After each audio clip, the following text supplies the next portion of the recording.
ಅದಕ್ಕೆ ಇವತ್ತು ರೇವಣ್ಣ ಅವರಿಗೆ ಏನನ್ನ ನೈತಿಕತೆ ಇದ್ದು, ರೇವಣ್ಣ ಅವ್ರಿಗೆ ಏನನ್ನ ಪ್ರಜ್ಞೆ ಹೋಗಿದ್ರೆ ಹಾಸ್ಪಿಟಲ್ಗೆ ಇಮಿಡಿಯೇಟ್ ದಾಖಲಾಗಬೇಕಾಗ್ತದೆ. ಡಿ.ಸಿ ಅವ್ರನ್ನಾಗ್ಬೋದು, ತಹಸೀಲ್ದಾರ್ಗಳನ್ನಾಗ್ಬೋದು, ಯಾವುದೇ ಅಧಿಕಾರಿ ಆಗ್ಬೋದು, ಸರ್ಕಾರಿ ಅಧಿಕಾರಿಗಳನ್ನ ಮಾತಾಡುವಾಗ ಎಚ್ಚರಿಕೆಯನ್ನ ಮಾತಾಡಬೇಕು ಎಚ್.ಡಿ. ರೇವಣ್ಣ ಅವರು. ಇಲ್ಲ ಅಂದ್ರೆ ಇವತ್ತು ಡಿ.ಸಿ ಅವ್ರಿಗೆ ಸ್ವಾರಿ ಕೇಳ್ಬೇಕಾಗ್ತದೆ. ಇಲ್ಲ ಅಂದ್ರೆ ಪಾದಯಾತ್ರೆ ಮಾಡ್ತೀವಿ ನಾವು ಇಲ್ಲಿ ಚಿಕ್ಕಬಳ್ಳಾಪುರ ಕೋಲಾರ ಜಿಲ್ಲೆಯಿಂದ ನಮ್ಗೆ ಅರ್ಥ ಆಗ್ಬೋದಾಗುತ್ತೆ. ಇವತ್ತು ಗಡಿ ಜಿಲ್ಲೆ ಆಗ್ಬೋದು ನಮ್ದು.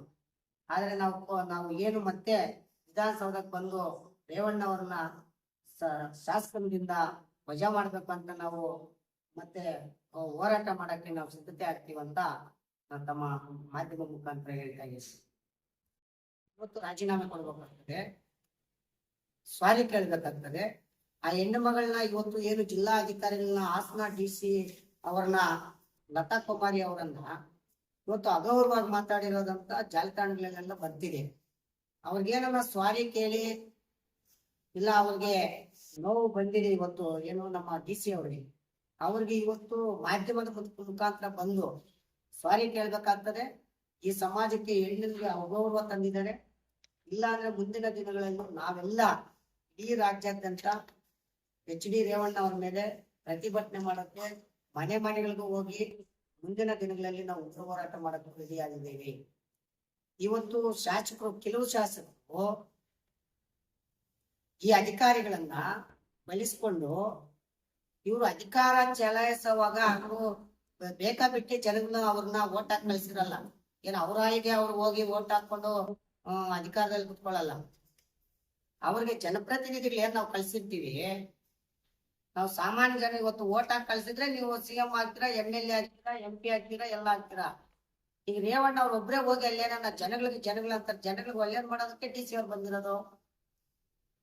ನಿಮ್ಮ ತೆಗಳಿಗೋಸ್ಕರ ನೀವು ಹೆಂಗ್ ಬೇಕಂಗೆ ರಾಜಕಾರಣಿಗಳು ಬಳಸ್ಕೊಳಕ್ ಅಧಿಕಾರಿಗಳಿಲ್ಲ.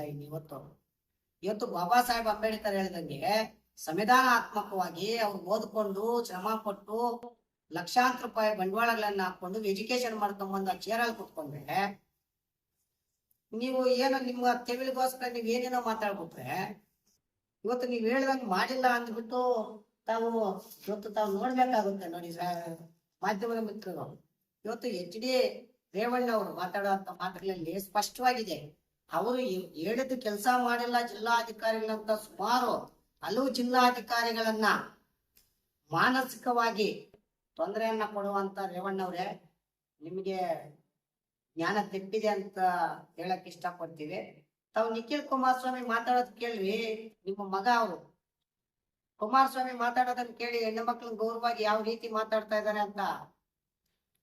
ಇವತ್ತು ರಾಜ್ಯಾದ್ಯಂತ ಇವತ್ತು ನಿಖಿಲ್ ಕುಮಾರಸ್ವಾಮಿ ಮತ್ತೆ ನಾವು ಇವತ್ತು ಪಕ್ಷ ಕಟ್ಟಬೇಕು, ನಾವು ಮುಖ್ಯಮಂತ್ರಿ ಆಗ್ಬೇಕು ಅಂತ ಅವ್ರ ಕನಸಲ್ಲಿದ್ದೀರಿ.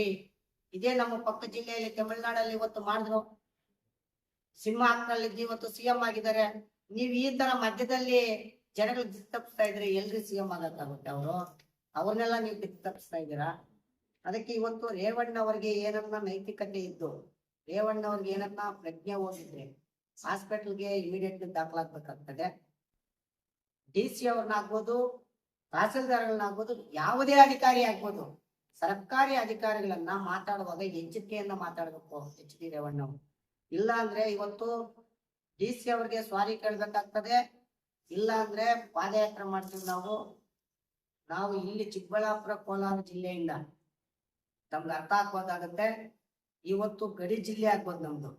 ಆದ್ರೆ ನಾವು ಏನು ಮತ್ತೆ ವಿಧಾನಸೌಧಕ್ಕೆ ಬಂದು ರೇವಣ್ಣ ಅವ್ರನ್ನ ಶಾಸಕರಿಂದ ವಜಾ ಮಾಡ್ಬೇಕು ಅಂತ ನಾವು ಮತ್ತೆ ಹೋರಾಟ ಮಾಡಕ್ಕೆ ನಾವು ಸಿದ್ಧತೆ ಆಗ್ತೀವಂತ ತಮ್ಮ ಮಾಧ್ಯಮ ಮುಖಾಂತರ ಹೇಳ್ತೀನಿ.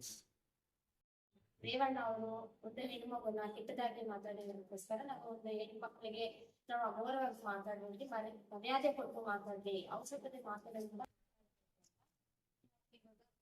ಮಾತಾಡ್ತಾ ಇದೀವಿ. ಯಾವುದೇ ಕಾರಣಕ್ಕೂ ಅವ್ರಿಗೆ ಕ್ಷಮೆ ಕೇಳಿಲ್ಲ ಅಂದ್ರೆ ನಾಳೆ ಮುಂದಿನ ದಿನಗಳಲ್ಲಿ ನಾವು ಉಗ್ರಹ